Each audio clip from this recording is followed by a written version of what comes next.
네, 오늘도 현장 예배에 함께 하신 여러분, 그리고 온라인 예배로 가정에서 예배하는 여러분들을 위해 하나님께서 함께 하시고 여러분의 마음의 밭을 옥토밭으로 만드시고 또 들을 수 있는 귀를 주시기를 원합니다.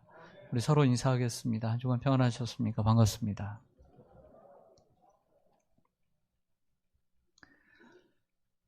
네, 오늘 함께 살펴볼 하나님의 말씀은 히브리서 11장 13절에서 16절까지 말씀입니다.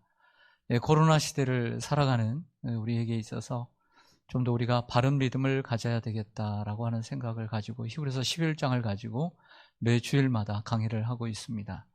오늘은 그 5번째 시간으로 더 나은 본향을 사모하는 믿음이라는 제목으로 말씀을 드리고자 합니다. 저는 오늘 읽어주신 본문을 장례식 때, 특히 마지막 날 아침 발인 예배 시간에 종종 사용하곤 합니다. 우리 성도들에게 있어서 죽음은 끝이 아니라 새로운 시작임이 분명합니다. 우리는 이 땅이 아닌 하늘나라의 소망을 두고 살아가는 하늘의 시민입니다. 이 땅에서의 삶이 전부가 아니요 저 천국의 삶이 영원하다는 것을 믿기 때문입니다. 그래서 우리 성도들은 이 땅을 살면서 하나님께서 주신 사명을 잘 간수하고 또 열심히 살아가는 동시에 저 하늘에 소망을 두고 또 그 천국을 사모하며 살아야 하는 사명을 갖고 있습니다. 먼저 오늘 히브리서 11장 13절에서 16절까지의 이 본문의 자리, 본문의 위치에 대해서 좀 생각을 해보고자 합니다. 제가 그전부터 가졌던 생각인데요. 또 이번 오늘 설교를 이 본문을 하면서 좀 더 연구를 하게 되었습니다. 히브리서 11장 믿음의 거장을 나열하는 이러한 장에서 오늘 13절에서 16절은 좀 매끄럽지 않습니다. 그 맥락 속에서 자연스럽지 않습니다. 도리어 빠져있는 것이 훨씬 자연스럽습니다. 쉽게 얘기해 앞에 아브라함의 이야기, 그리고 다루지는 않았지만 사라의 이야기를 다루고 난 후에 무자한 그 잉태하지 못하는 사라에게 하나님께서 자녀를 주시고, 그리고 17절로 바로 넘어가면서 그 아들 이삭을 하나님께 아브라함이 번제로 바치는 장면으로 넘어가는 것이 훨씬 자연스럽다는 말씀입니다. 그래서 오늘 이 본문의 말씀은 그렇게 매끄럽지 않다라고 볼 수 있습니다. 그 이유는 두 가지로 볼 수가 있습니다. 일반적으로 신학자들은 오늘 본문인 13장에서 16절, 그리고 오늘 11장의 마지막 부분인 39절과 40절, 이 두 구절을 나중에 후대의 편집자가 삽입시켰다라고 생각을 하고 있습니다. 근데 그도 그럴 것이 오늘 13절 초반에 보면 한번 눈으로 한번 보십시오. 다른 구절들은 항상 이 히브리서 11장은 믿음으로 시작을 하잖아요. 믿음으로 누구는. 그런데 오늘 13절은 어떻게 시작을 해요? 이 사람들은 이렇게 시작을 한단 말이에요. 39절로 한번 가보세요. 39절도 보면 뭘로 시작을 해요? 이 사람들은. 그렇죠? 부자연스러운 맥락을 떼어서 생각해 보면 그 두 맥락 동안, 그 본문 또한 동일하게 이 사람들은 이렇게 시작을 하는 걸 볼 때에 편집될 가능성도 있었다라고 하는 것입니다. 그러나 또 하나 다른 측면은 히브리서 저자가 앞에 이야기를 하고 난 다음에 중간에 이 코멘트를 하는 것이죠. 즉 자기의 생각을 넣어서 부연 설명하는 것으로 여겨지기도 합니다. 여러분 그 설교도요. 설교의 방식도 이런 게 있습니다. 사도 바울의 서신을 보면 절반은 이론을 이야기하고 그리고 나머지는 적용을 이야기를 하는 스타일입니다. 설교자들도 다릅니다. 어떤 설교자는 35분을 설교를 하고 난 다음에 5분을 적용하는 경우도 있지만 저는 요즘은 이렇게 합니다. 한 단락을 이야기하고 난 다음에 코멘트를 합니다. 적용을 하는 거죠. 그리고 또 한 단락을 이야기하고 또 적용을 합니다. 여기의 이점은 잊어버리기 때문입니다. 앞에 다 하고 난 다음에 나중에 적용을 한꺼번에 하려고 하니까 앞에 있는 본문을 잊어버리니까 그때 이야기를 던져놓고 다시 적용, 그리고 이야기를 하고 또 적용, 이런 식으로 했다는 것입니다. 그래서 앞에 8절에서 아브라함 믿음으로 아브라함이 부르심을 받았을 때에 갈 바를 알지 못하고 나갔다라고 하는 이러한 부분들, 이것이 바로 13절에서 외국인과 나그네로서의 삶을 살았다는 이야기가 되고요. 그리고 10절에 보면 하나님께서 계획하시고 그리고 준비하신 성을 바라보았다라고 해서 이 성의 이야기를 16절에서 그 성을 이야기하고 있는 것이죠. 그러니까 13절은 앞에 있는 8절과 9절을 다시 설명하고 14절에서 16절은 10절에서 제시된 종말론적인 관점을 자세하게 설명하고 강조하는 부분이다라고 말할 수가 있습니다. 이것이 오늘 히브리서 11장 13절에서 16절이 이 본문 사이에 갖고 있는 위치라고 할 수가 있습니다. 먼저 13절을 좀 보시죠. 13절을 보시면 이 사람들은 다 믿음을 따라 죽었으며 약속을 받지 못하였으되 그것들을 멀리서 보고 환영하며 또 땅에서는 외국인과 나그네임을 증언하였으니. 아멘. 이 13절에서 지칭하는 이 사람들이 누구냐를 먼저 생각해야 합니다. 누굴까요? 이 사람들은 8절에서 22절까지 열거하고 있는 아브라함, 그리고 이삭, 야곱, 그리고 요셉임을 알 수가 있습니다.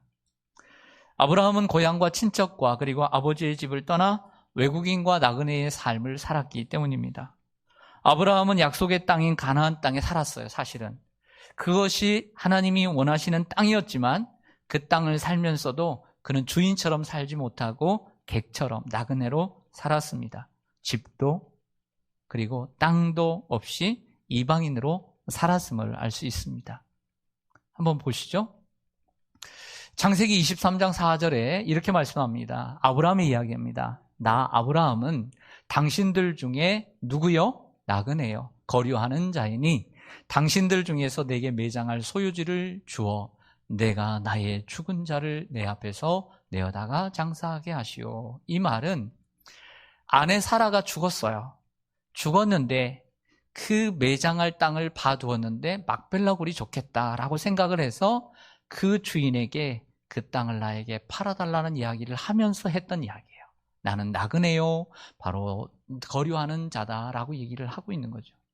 여러분, 요즘은 시대가 참 좋아져서 화장을 하고 아니면은 흩어버리거나 나무에 심거나 강물에 뿌리거나 혹은 뭐 어디에다 모시면 끝나지만 옛날에 매장이 대부분인 시대에 여러분 누군가 내 부모와 내 형제를 내 가족을 장사 지내려고 할 때 땅 한 평 없다는 것이 참 서러운 거예요.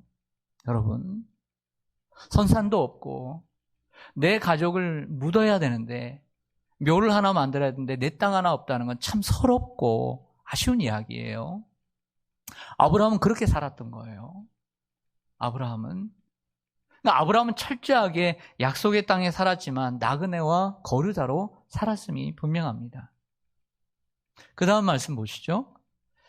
창세기 47장 9절을 보면 야곱이 바로에게 아뢰되 내 나그네 길의 세월이 130년이니이다.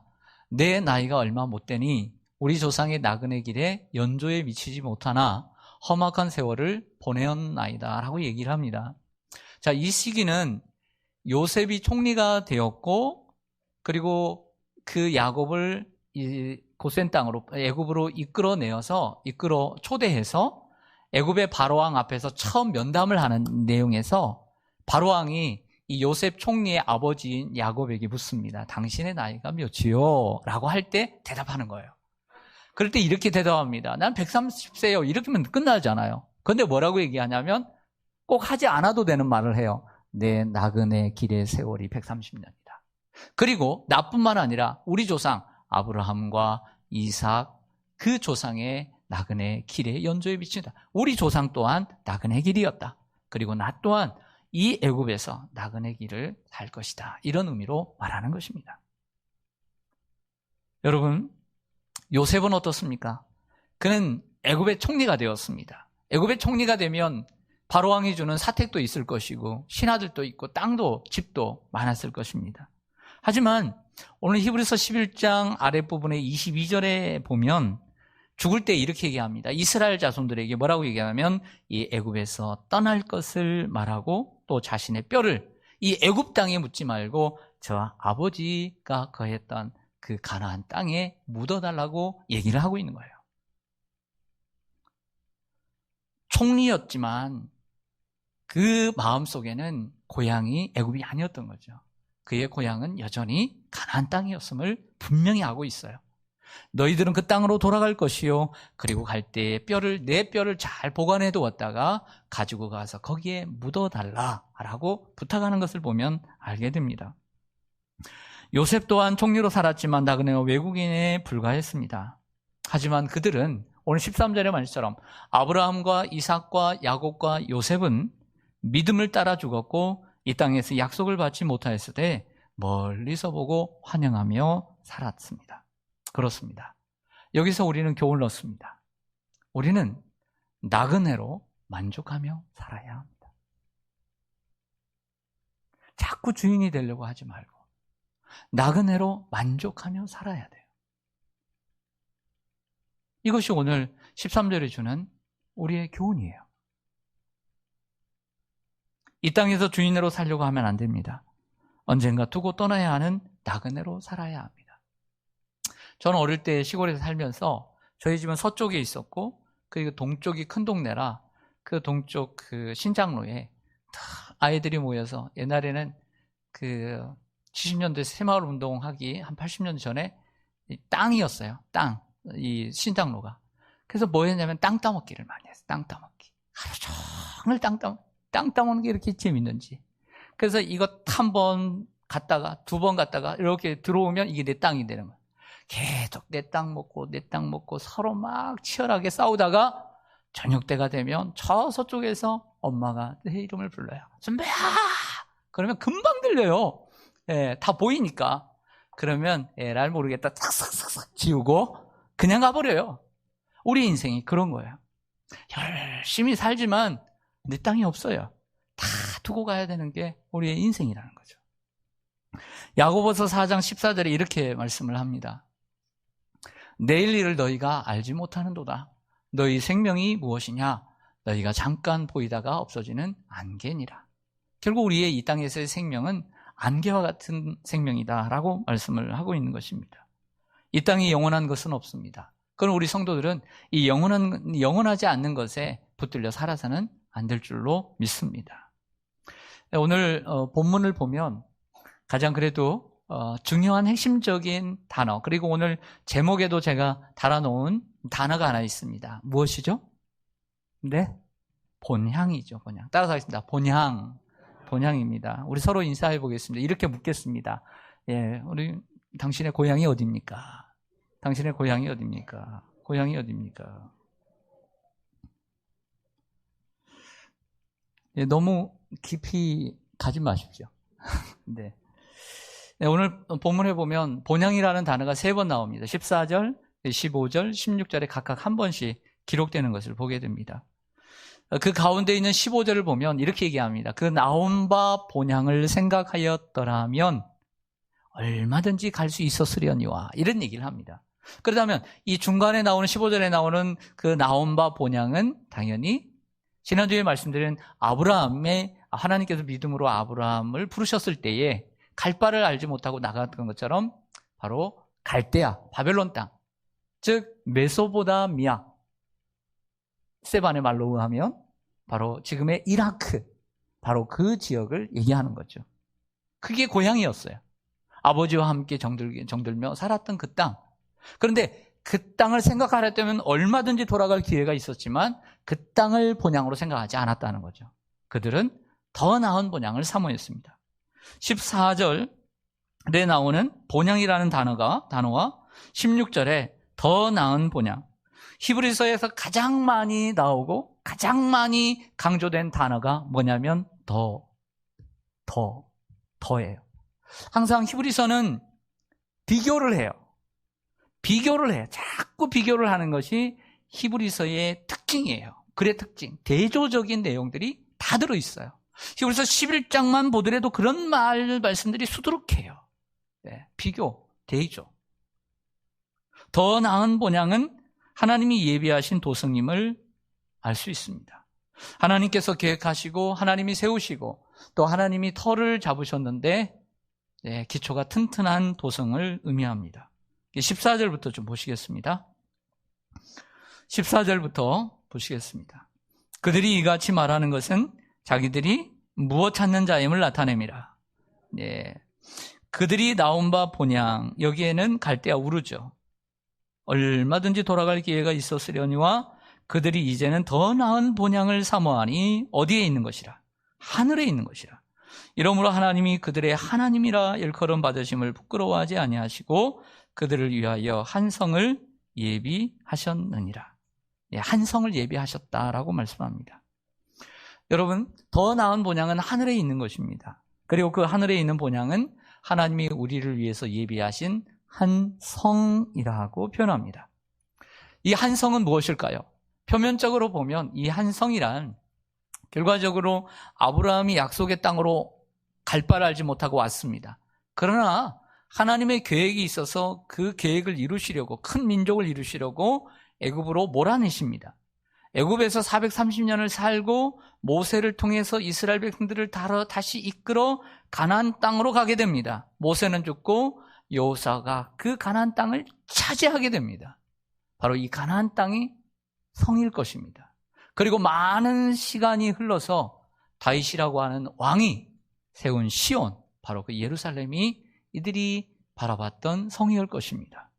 하지만 오늘 본문에는 하늘에 있는 것이라고 했고 히브리서 전체 주제와 맥락 속에서 보면 이 성은 바로 가나안 땅, 즉 시온 예루살렘이 아닌 그것을 더 능가하는 하늘에 있는 하나님의 영구한 도성을 가리킴을 알 수 있습니다.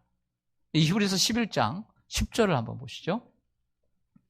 히브리서 11장 10절을 보면 지난주에 말씀 나눴던 본문인데요. 아브라함을 얘기하면서 아브라함이 하나님이 계획하시고 지으실 터가 있는 무엇을 바랐다? 성을 바랐기 때문에 갈 바를 알지 못하고 나갔다. 그 성을 이야기하고 있습니다. 히브리서 12장 22절을 보시면 이렇게 얘기합니다. 그러나 너희가 이른 곳은 시온산과 살아계신 하나님의 도성인 하나님의 무엇이라고요? 도성. 도성이 뭐예요? 하늘의 예루살렘이다. 이 땅의 예루살렘이 아니라 하늘의 예루살렘. 즉 출애굽기 19장에 나타난 시내산과 비교하면서 이 땅의 시내산이 아니라 무섭고 두렵고 모세만 하나님을 대면하고 모든 사람들은 그 중턱까지도 올라가지 못하는 두려움으로 하나님을 만나는 하나님이 아니라 누구든지 하나님을 만날 수 있는, 자유롭게 하나님을 만날 수 있고 하나님을 찬양할 수 있는 그 시온산, 그 하나님의 도성을 얘기합니다. 그래서 여러분, 시온산은 요한계시록 14장에도 나오지만 결국 하나님의 자녀들이, 하나님의 성도들이 주님을 만나는 장소, 바로 그것이 시온산이에요. 그래서 시온산 교회인 겁니다. 그리고 마지막 장 히브리서 13장 14절에 보면 우리가 여기에는, 즉 이 땅에는 영구한 도성이 없으므로 장차 올 것을 찾는다. 그럼 히브리서 맥락 속에서, 주제 속에서 볼 때도 이 성이란, 주님이 예비하신 한 성이라고 하는 것은 이 땅에 있는 것이 아니라 하늘에 있는 새 예루살렘을 얘기하는 것이죠. 이렇게 볼 때 히브리서 기자가 말하는 것은 하늘에 있는 거룩한 성, 새 예루살렘을 가리킵니다. 그곳에는 하나님이 거하시는 하나님의 장막이 있고 눈물도 없고 사망도 없고 슬픔도 없고 아픔도 없는 아름다운 곳임을 요한계시록은 우리에게 말씀하고 있습니다. 여러분, 자 이제 새로운 단락으로 좀 넘어가 보겠습니다. 그것은 예수님이 예비하신 집을 말씀드리고자 합니다. 예수님께서 이 땅에 오셔서 삶을 다하시고 그리고 우리를 구원하시려 이 땅에 오셨습니다. 마지막과 제자들에게 마지막 식사를 하시고 마지막 설교를 하시면서 요한복음 14장 2절과 3절에서 유언적인 말씀을 하십니다. 어떤 말씀을 하시냐면 내 아버지 집에 거할 곳이 많도다. 그렇지 않으면 너희에게 일렀으리라. 내가 너희를 위하여 거처를 예비하러 가노니 가서 너희를 위하여 거처를 예비하면 내가 다시 와서 너희를 내게로 영접하여 나 있는 곳에 너희도 있게 하리라. 2절에 보면 너희는 마음에 근심하지 말라. 하나님을 믿으니 또 나를 믿으라. 이렇게 말씀을 시작하시면서 그 주님이 예비하신 그 거처를 뭐라고 지칭하냐면 내 아버지 집이다. 하나님의 장막이라고 얘기를 하는 거예요.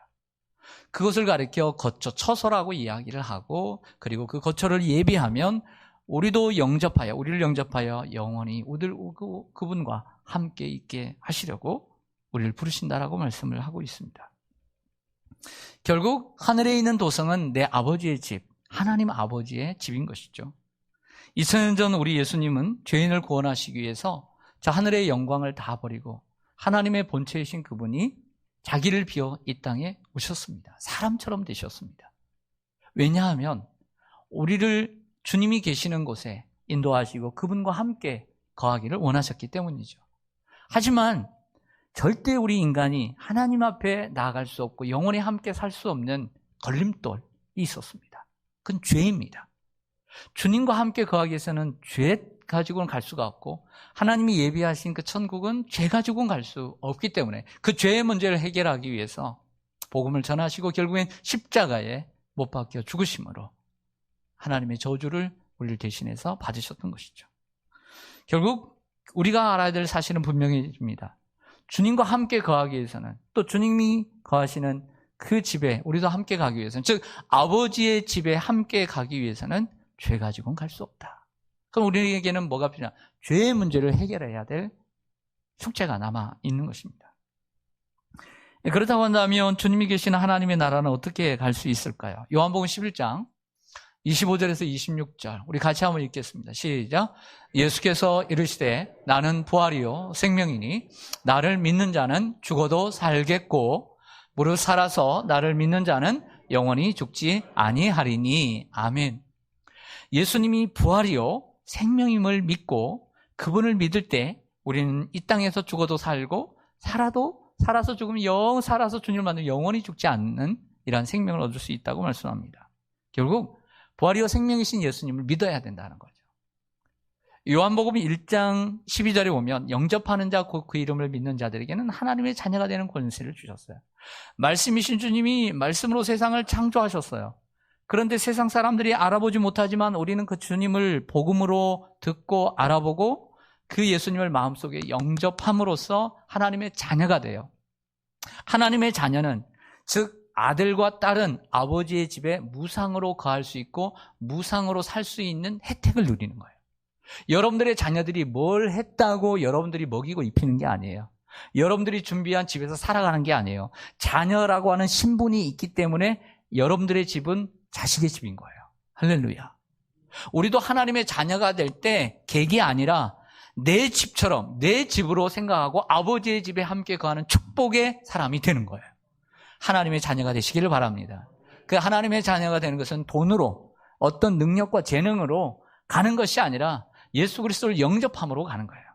예수 그리스도를 영접할 때 우리는 성령이 임하게 됩니다. 그래서 요한복음 3장 3절과 5절에 보면 예수님께서 말씀하십니다. 진실로 진실로 내게 이르노니 사람이 물과 성령으로 거듭나지 아니하면 하나님 나라를 볼 수 없고 들어갈 수 없다. 우리가 예수님을 믿음으로 성령이 우리 가운데 거하게 되고 그것을 믿을 때 우리가 세례를 받음으로 하나님 나라에 들어갈 수 있게 되는 것입니다. 요한복음 5장 24절에 오면 예수님께서 이렇게 말씀하십니다. 예수께서 가라사대 내가 진실로 진실로 너희에게 이르노니 내 말을 듣고 또 나 보내신 자를 믿는 자는 영생을 얻었고 심판에 이르지 아니하나니 사망에서 생명으로 옮겼느니라. 예수님의 말씀을 믿어야 합니다. 그리고 그분을 보내신 하나님을 믿을 때 우리는 영원한 생명을 얻게 되는 줄로 믿습니다. 저는 미국에 시민권이 없습니다. 미국에서 태어나지도 않았고 미국에서 살아보지도 않았습니다. 그러나 많은 사람들이 요즘은 조금 약화됐지만 한 40년, 30년 전에 그리고 제일 많은 우리 한국인들이 미국에 이민 가서 살 때 그때는 미국에 살고 싶어하는 붐이 일어났습니다. 붐이 일어났어요. 그래서 먼저는 영주권을 얻고 그리고 후에는 시민권을 얻는 꿈을 가지고 살았어요. 드림을 가지고 살았던 것이죠. 제가 아는 목사님이 우리 가까이에 금천구에 계시는데 요즘 못 만나는데 이제 경목으로 함께 만나는데 저번에 우리가 이제 국가에서 코로나 때문에 지원해 줬잖아요. 그 얘기를 하다가 그러시더라고요. 뭐라고 얘기냐면 자기도 미국 시민권자인데 200만 원을 받았다는 거예요. 은근히 자랑하대요. 미국의 시민권을 가진 사람 부끄러워하지 않습니다. 대부분 자랑스러워합니다. 그렇죠? 그 시민권을 얻기 위해서는 몇 가지 과정이 있습니다. 첫 번째는 미국이라고 하는 영토 안에서 태어나면 시민권을 얻습니다. 무조건. 그래서 원정 출산을 하는 거예요. 거기서 태어나면 미국 시민이 돼요. 원하면 한번 해보시기 바랍니다. 네, 여러분들의 자녀, 여러분들은 아이들이 여러분 자녀 시민권을 얻게 하려면 그렇게 하면 되는 거예요. 두 번째는 시민권을 가진 사람의 자식이 되면 돼요. 즉 시민권을 가진 사람이 낳는 아기들은 시민권자인 거예요. 우리는 벌써 글렀어요. 네, 끝났죠? 네, 아닙니다. 근데 가능성이 하나 있는 게 있어요. 시민권을 가진 사람과 법적으로 혼인을 하면 돼요. 그럼 여러분은 시민권자가 되는 거예요. 가능성이 얼마든지 있어요. 그렇다고 또 이혼하고 하라고 하면 또 그러니까. 아직 젊은이들, 아직 가능성이 있다는 거예요. 네. 또 하나는 영주권을 취하고 난 다음에 5년 후가 되면 자격이 생겨요. 이게 무조건 시민권을 받는 게 아니라 5년 이상이 돼야 되는 거죠. 여러분, 우리는 미국 시민권보다 더 좋은 빌립보서 3장 20절에 말씀하고 있는 하늘의 시민권을 가진 사람들입니다. 왜 자꾸 미국의 시민권을 가지려고 하겠어요? 좋으니까, 혜택이 많으니까 받으려고 하는 거예요. 그런데 우리는 이 시민권보다 더 좋은 하늘의 시민권을 가지고 있다고 사도 바울이 얘기해요. 이 시민권을 갖기 위해서는 우리가 예수 그리스도를 마음속에 또 영접하고 믿어야 될 줄로 믿습니다. 그런데 진정한 신앙은 거기에 멈춰서는 안 된다는 것이죠.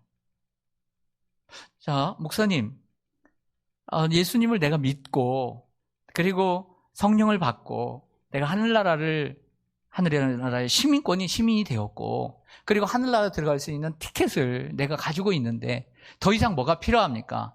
이렇게 얘기할 수 있죠. 그러나 성경은 항상 거기에서 멈추지 않고 있다라는 거죠. 거기까지 멈추는 신앙은 바른 믿음, 건강한 신앙이라고 성경은 말하고 있지 않아요. 다시 반복하면 지난주에 제가 말씀드린 사도 바울이 사도로 부르심을 받은 이유는 그 주님을 믿을 뿐만 아니라 순종하게 하려고 부르심을 받았다. 마찬가지로 너희도 그리스도에게 부르심을 받은 이유는 순종하게 하기 위하여. 즉 우리가 이 땅에 살면서 믿고 천국 가기 위해서만 이 땅에 사는 것이 아니라 하나님께서 우리를 이 땅에 보내주신 것은 하나님의 말씀에 순종하는 삶을, 하나님 말씀을 가지고 순종하는 삶을 살도록 하나님께서 우리를 부르셨다는 거예요. 그게 지난주 설교의 핵심이었어요. 이게 우리가 살아가야 될 모습이라는 거죠. 마찬가지로 우리가 예수 그리스도를 믿고 천국의 시민이 된 것으로 멈추지 말고 하나 더 해야 될 것 많이 있지만 오늘 본문이 우리에게 가르쳐주는 핵심이 하나 있습니다. 그것은 천국을 사모하며 살 줄 알아야 돼요. 천국을 사모하며 살아야 된다는 거예요. 근데 우리는 어느 때 천국을 많이 사모하죠? 이 땅에서 실패했을 때. 빨리 지구에 종말이 왔으면 좋겠고 행복하지 않다고 생각할 때, 사업이 망하고 건강이 안 좋고 나이가 들면 그때야 빨리 주님이 오셨으면 좋겠고 빨리 천국에 갔으면 좋겠고 충분히 이해가 합니다. 그럴 때 천국에 가고 싶은 마음이 막 부를 때 일어나는 건 사실이에요. 하지만 우리가 그런 상황에서만 천국을 사모하고 그러한 상황이 주어졌을 때만 천국을 사모한다면 정말 천국을 사모하는 사람일까라는 생각도 한 번씩은 해봐야 되는 거 아니겠어요? 어떤 사람을 내가 필요로 할 때 그때만 그 사람을 필요로 하고 이럴 때만 그 사람을 필요로 한다면 내가 정말 그 사람을 사랑하는지 의심을 해봐야 되는 거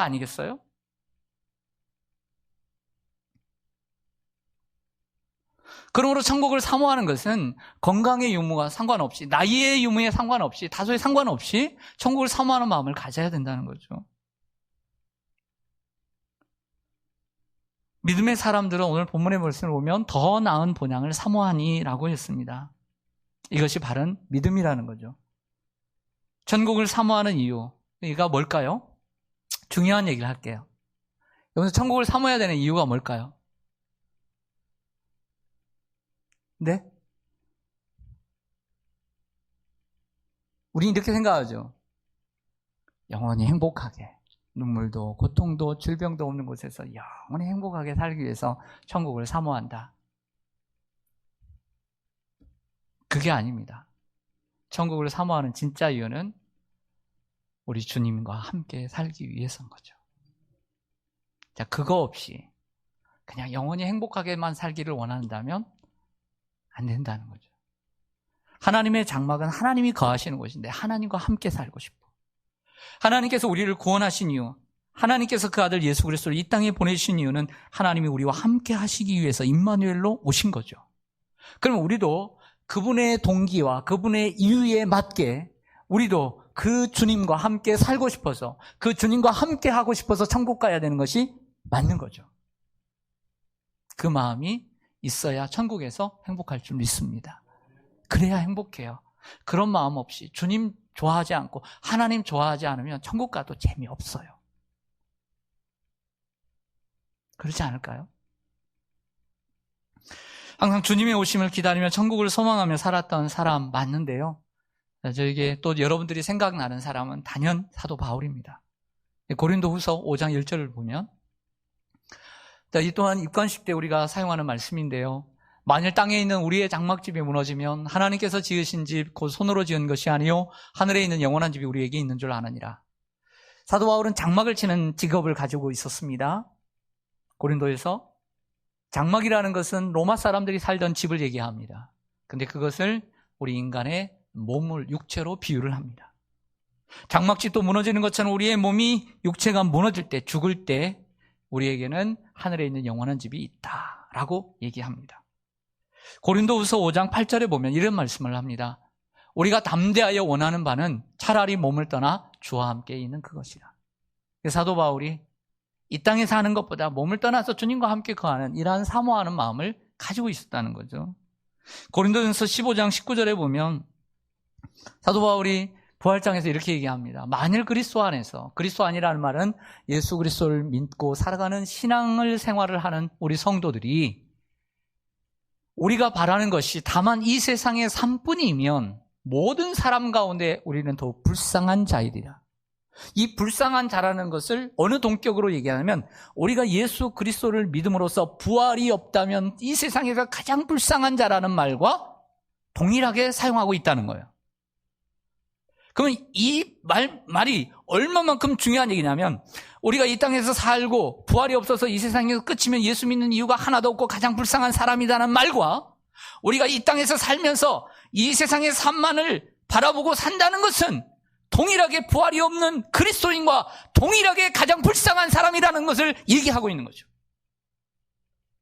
그래서 얼마만큼 우리가 이 세상에서의 삶만을 살면서 삶만을 바라보고 저 천국 없이 살아가는 것 얼마나 불행한 것인가를 얘기를 하는 거죠. 여러분은 이 세상에 만족하며 사는 사람이십니까? 아니면 더 나은 본향을 사모하며 사는 분들입니까?